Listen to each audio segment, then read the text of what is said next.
न्याय के दो पहलू, शुद्धिकरण और दंड। जब परमेश्वर उन लोगों का न्याय करने और उन्हें शुद्ध करने के लिए सत्य का उपयोग करता है जो उसके वचनों को स्वीकारते हैं, तो वह बाकी सभी का न्याय कैसे करता है? उन लोगों का क्या जो परमेश्वर में विश्वास नहीं रखते, जो यीशु में विश्वास तो रखते हैं लेकिन उसके दूसरे आगमन को अस्वीकार करते हैं, जो केवल क्रूस पर चढ़ने में विश्वास करते हैं लेकिन न्याय के कार्य को अस्वीकार करते हैं।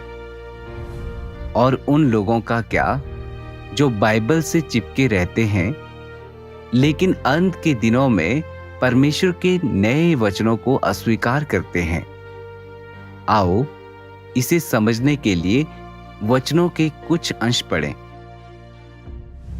परमेश्वर के कार्य का एक पहलू यह है कि वह अपने वचनों के माध्यम से समस्त मानव जाति पर विजय प्राप्त करे और चुने हुए लोगों को प्राप्त करे।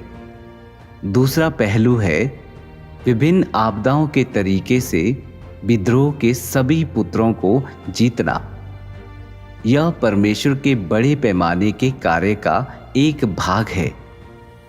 पृथ्वी पर परमेश्वर जो राज्य चाहता है वह केवल इसी तरीके से पूर्णतः प्राप्त किया जा सकता है, और यह उसके कार्य का वह भाग है जो शुद्ध सोना है।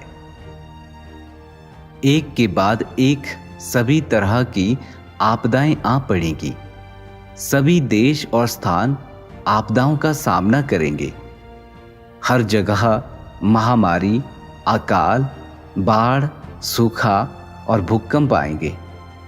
ये आपदाएं सिर्फ एक दो जगहों पर ही नहीं आएंगी, ना ही वे एक दो दिनों में समाप्त होंगी, बल्कि वे बड़े से बड़े क्षेत्र तक फैल जाएंगी और अधिक का अधिक गंभीर होती जाएगी। इस दौरान एक के बाद एक सभी प्रकार के कीट उपद्रव उत्पन्न होंगे और हर जगह नरभक्षण की घटनाएं होंगी। समस्त देशों और समस्त लोगों पर यह मेरा न्याय है। ये अंश दिखाते हैं कि न्याय दो प्रकार का होता है। विश्वासियों, परमेश्वर के चुने हुए लोगों के लिए वह उनका न्याय करने, उन्हें शुद्ध करने और बचाने के लिए नए वचनों का उपयोग करता है। अविश्वासियों, झूठे विश्वासियों और उसका प्रतिरोध करने वालों के लिए परमेश्वर उनका न्याय करने और उन्हें दंडित करने के लिए आपदाओं का उपयोग करता है।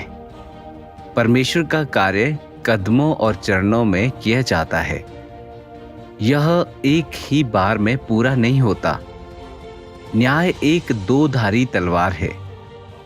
वचनों द्वारा न्याय और आपदाओं द्वारा न्याय एक ही समय में किए जाते हैं।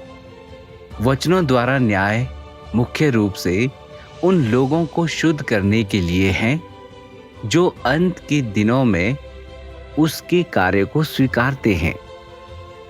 वचनों के न्याय के माध्यम से लोगों का एक हिस्सा शुद्ध किया जाएगा और बचाया जाएगा। साथ ही जो लोग स्पष्ट रूप से जानते हैं कि बाइबल अंत के दिनों में परमेश्वर के न्याय के कार्य की भविष्यवाणी करती है, लेकिन हठपूर्वक इसे मानने से इनकार करते हैं, उन्हें निंदा करने और हटाए जाने के लिए चिन्हित किया जाता है। उन्हें नष्ट होने के लिए आपदाओं के न्याय का सामना करने के लिए छोड़ दिया जाएगा। परमेश्वर का न्याय का कार्य लोगों को शुद्ध करता है और बचाता है, लेकिन यह वह कार्य भी है जो प्रत्येक को उसकी किस्म के अनुसार छांटता है।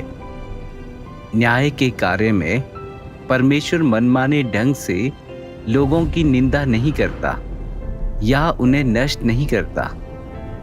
अच्छे को पुरस्कृत करने और दुष्ट को दंडित करने का कार्य न्याय के कार्य के बाद किया जाता है। न्याय का कार्य पहले किया जाता है ताकि भेड़ों को बकरियों से, गेहूं को मोट घास से अलग किया जा सके। कहने का तात्पर्य यह है कि जब देहधारी परमेश्वर अपने न्याय के वचन बोलता है तो जो कोई भी उन्हें स्वीकार करता है और शुद्ध हो जाता है वह बचाया जा सकता है। जो लोग परमेश्वर के न्याय को अस्वीकार करते हैं, उसका प्रतिरोध करते हैं और उसकी निंदा करते हैं, उन्हें दंड के लिए चिन्हित किया जाता है। इसलिए यह कार्य प्रत्येक व्यक्ति की अंतिम नियति से सीधे तौर पर जुड़ा हुआ है। इसमें यह महत्वपूर्ण प्रश्न शामिल है कि क्या कोई विश्वासी स्वर्ग के राज्य में प्रवेश कर सकता है? यदि लोग वचनों द्वारा न्याय को स्वीकारने से इनकार करते हैं, इसके बजाय धारणाओं और कल्पनाओं के साथ इसका सामना करते हैं, तो वे हमेशा के लिए परमेश्वर द्वारा शुद्ध होने और उनके राज्य में प्रवेश करने का अवसर खो देंगे। यह हमेशा के लिए एक पछतावा होगा, हमेशा के लिए एक पीड़ा होगी। इस तरह परमेश्वर इस युग का अंत करता है, उन लोगों को बचाकर जो सत्य से प्रेम करते हैं और उसे स्वीकार करते हैं, जबकि जो लोग इसे नकारते हैं उनकी निंदा की जाती है और उन्हें नष्ट कर दिया जाता है। यही न्याय का कार्य है।